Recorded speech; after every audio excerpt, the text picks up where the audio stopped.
सपा के राष्ट्रीय अध्यक्ष और पूर्व मुख्यमंत्री अखिलेश यादव शुक्रवार को 1:30 बजे रामपुर पहुंचे। उन्होंने आजम खान के आवास पर जाकर उनकी पत्नी से मुलाकात की। इस दौरान समाजवादी पार्टी के कई कार्यकर्ता मौजूद रहे। अखिलेश यादव ने मिशन 2022 के तहत और आजम खान की यूनिवर्सिटी के सम्मान में रामपुर से साइकिल रैली का आगाज किया। जनसभा स्थल पर आजम खान की पत्नी और बहू भी साथ में मौजूद रही। अखिलेश यादव ने कहा कि प्रदेश को बदलना चाहते हैं तो मुख्यमंत्री योगी पहले खुद को बदले। इसके साथ ही उन्होंने कहा कि हमने आमजन की सुरक्षा के लिए 100 नंबर चालू किया जो न्यूयॉर्क से बेहतर थी, लेकिन उन्होंने 112 कर दिया। इसके साथ ही अखिलेश ने बीजेपी और कांग्रेस पर जमकर हमला बोला। आप भी सुनिए। पार्टी के सभी पदाधिकारी, बड़ी संख्या में समाजवादी पार्टी के विधायक, एमएलसी, पूर्व विधायक, सांसद, उपस्थित सभी पदाधिकारी, युवा साथी, नौजवान और रामपुर के हमारे सभी आदरणीय बुजुर्ग, माता बहने, नौजवान साथी और पत्रकार बंधुओं, मैं सबसे पहले रामपुर की जनता का बहुत बहुत धन्यवाद और आभार प्रकट करना चाहता हूं।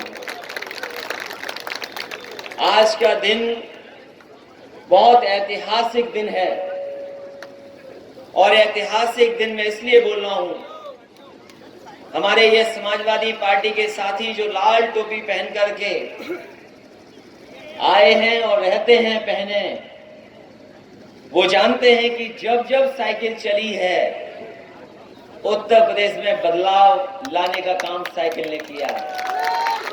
मुझे वो समय याद है 2011 में जब समाजवादी पार्टी के लोगों को और हम लोगों को साइकिल चलानी पड़ी थी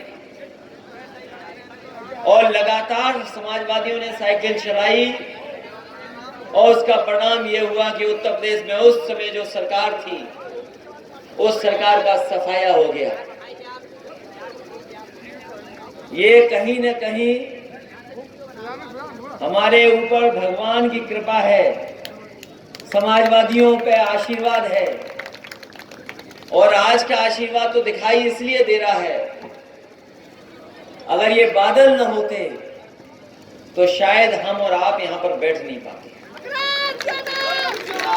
अगर कल की गर्मी का अंदाज लगाएं आज हम, तो शायद हम साइकिल भी ना चला पाते। हम और आप लोग पसीने से नहा गए होते। कितनी गर्मी और तकलीफ में हम लोग को साइकिल चलानी पड़ती, लेकिन सोचो भगवान ने कितना बड़ा आशीर्वाद दिया कि एकदम मौसम बदल गया है। और अगर आज मौसम बदला है, साइकिल केवल अभी चली नहीं है, अभी साइकिल को पैडल नहीं मारा है, और अगर मौसम बदल सकता है साइकिल चलने से और रामपुर से, तो जिस समय पैडल मारा जाएगा साइकिल पे, हमें पूरा भरोसा है उत्तर प्रदेश का और देश का मौसम बदलेगा और ये सरकार बचने वाली नहीं है। और एक दो मुकदमे लगे हों तो बात की जाए उनकी, अगर एक आध मुकदमा लगा हो तो उसकी बात हो, एक आध धाराएं लगी हो तो बात हो, और केवल आदरणीय आजम खान साहब पे मुकदमे नहीं, आदरणीय आजम खान साहब के साथ जितने भी लोग हैं, अगर ये सरकार और प्रशासन पा गई तो उन पे गंभीर धाराएं और मुकदमे लगे, झूठे मुकदमे लगे और ऐसी गंभीर धाराएं लगी जिसकी हम और आप लोग कभी लोकतंत्र में कल्पना नहीं कर सकते थे। और मैं तो कहता हूं, पत्रकार साथी सब जानते होंगे, अगर एक साथ इतने किसी नेता पर मुकदमे लगे होंगे तो शायद इकलौते नेता हैं पूरे देश में आदरणीय आजम खान साहब जिन पर मुकदमे इतने एक साथ लग रहे हों। और वो मुकदमे इसलिए लगे हैं, उन्हें फंसाया इसलिए झूठा जा रहा है कि उन्होंने सबसे ऐतिहासिक काम किया है। वो हमारी आपकी इस पीढ़ी की चिंता नहीं करके काम किया, उन्होंने जो काम किया है वो किया है इसलिए कि आने वाली पीढ़ी हमारी अच्छी हो जाए, आने वाली पीढ़ी का भविष्य अच्छा हो जाए, इसलिए उन्होंने ऐसी शानदार यूनिवर्सिटी बनाई है। कौन बनाता है ऐसी यूनिवर्सिटी? कोई नहीं बनाता यूनिवर्सिटी। और सोचो कहां बनी है यूनिवर्सिटी। समाजवादियों ने जब भी मौका मिला होगा नेताजी को, समाजवादी पार्टी के लोगों को, ऐसी ऐसी यूनिवर्सिटियां, संस्थाएं बनाई हैं जिससे आने वाले समय में जो आने वाली पीढ़ी, उसका भविष्य बेहतर हो। ये आज की पीढ़ी के लिए नहीं, ये यूनिवर्सिटी बनी है आने वाली पीढ़ी का भविष्य कैसे बेहतर हो। और फिर जिस सरकार से हमें आपको लड़ना पड़ रहा है, उन्हें तो एक ही बात याद आती है कि ठोक दो। तो जिन्हें ठोक दो की भाषा याद हो तो उनसे क्या उम्मीद करोगे कि कुछ बनाएंगे वो। जो लोग दूसरों को ये कहते हुए पटक के मारा जाएगा, उनसे क्या उम्मीद करोगे न्याय की और लोकतंत्र की। इसलिए हमें भरोसा है कि अभी तक जहां जहां अपनी बात रखने का मौका मिला है, जब कभी न्यायपालिका के सामने हमें मौका मिला, उस दिन हमें न्याय मिला है।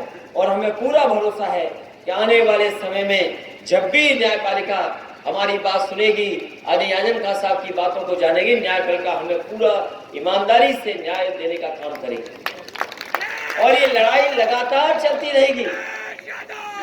ये पहिया जब घूमेगा, ये जो हमारे इतिहास के और साइंस के छात्र या नौजवान जानते होंगे, धरती पे और दुनिया में तरफ तरक्की आई जब पहिया आ गया। पहिए के आने से सब विकास जुड़ गया, नई नई चीजें निकल करके आ गई, नए नए आविष्कार निकल करके आ गए। और जैसे जैसे पहिया घूमा, तरक्की और खुशहाली आगे आती रही। और अब तो हम लोग इंटरनेट के जमाने में हैं, वहां एक पहिया नहीं लगता, व्हील व्हील व्हील, तभी कहते हैं www. तो साइकिल में 2 पहिए और आज के जमाने में 3 पहिए हैं जो इंटरनेट पे लगाने पड़ते हैं, तब रफ्तार हमें मिलती है। तो याद रखना, अब तो दिन भी नहीं बचे सरकार पर। अब सरकार पे कितने दिन बचे हैं, गिनो कभी। अब दिन नहीं बचे सरकार के।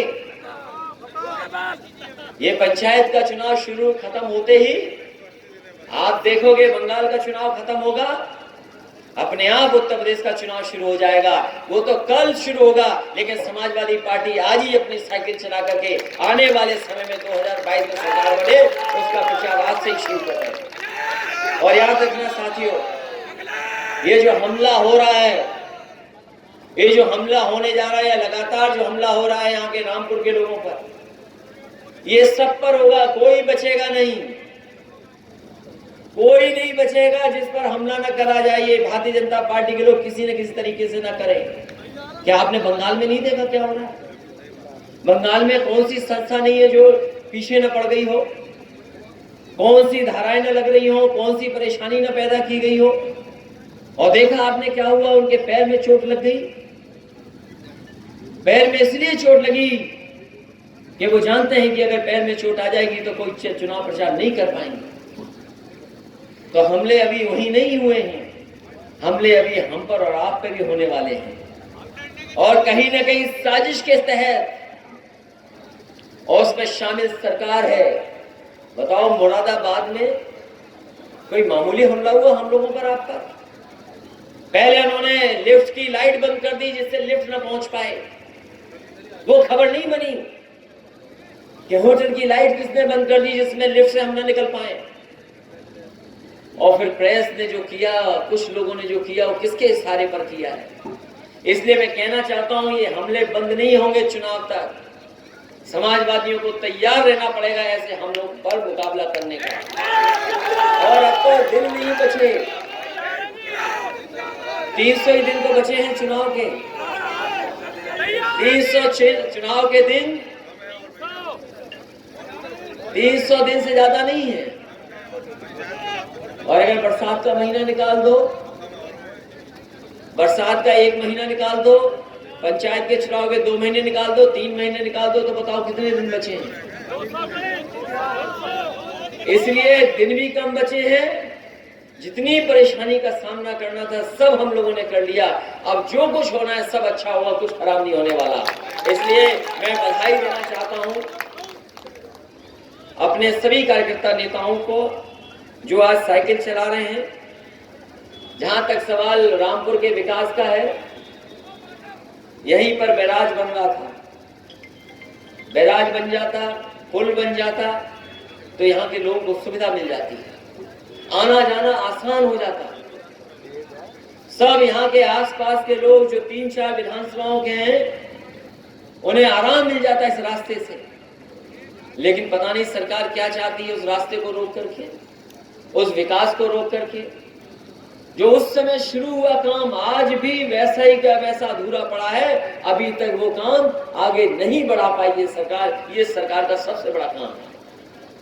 इसलिए हम भरोसा दिलाते हैं समाजवादी सरकार आएगी तो विकास भी पूरे होंगे और उन योजनाओं को पूरा करने के लिए समाजवादी पार्टी काम करेगी। वहीं हम लोग साइकिल चला रहे हैं और सुनने में आ रहा है कि सरकार के दबाव में प्रशासन के लोग मुकदमा दर्ज करने की तैयारी कर रहे हैं। हम और आप लोग साइकिल चला रहे हैं, प्रशासन मुकदमे की तैयारी कर रहा है। ये तो तैयारी अभी केवल विधायकों की है, अभी जनता को नहीं कहा हमने साइकिल चलाने के लिए।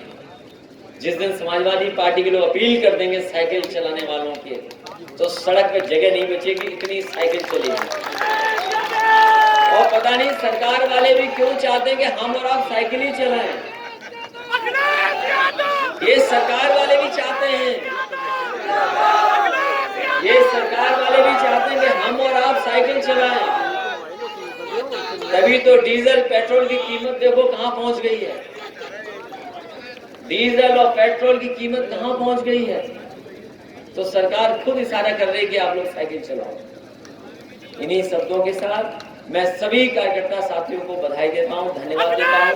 न्यायपालिका का विशेष धन्यवाद, जिससे हमें न्याय मिल रहा है लगातार, और हमें उम्मीद है कि न्यायपालिका आदरणीय आजम खान साहब और उनके परिवार को पूरी की पूरी न्याय दिलाने का काम होगा। वहीं मैं अपने साथियों से कहूंगा क्योंकि साइकिल चलाना बहुत बैलेंस बनाने का काम है, आप लोग हमें बैलेंस बनाए रखने देना और उसमें सहयोग करना, जिससे कि हम लोग बैलेंस बना करके साइकिल यात्रा पूरी की पूरी कंप्लीट कर दें। बहुत बहुत धन्यवाद, बहुत बहुत बधाई।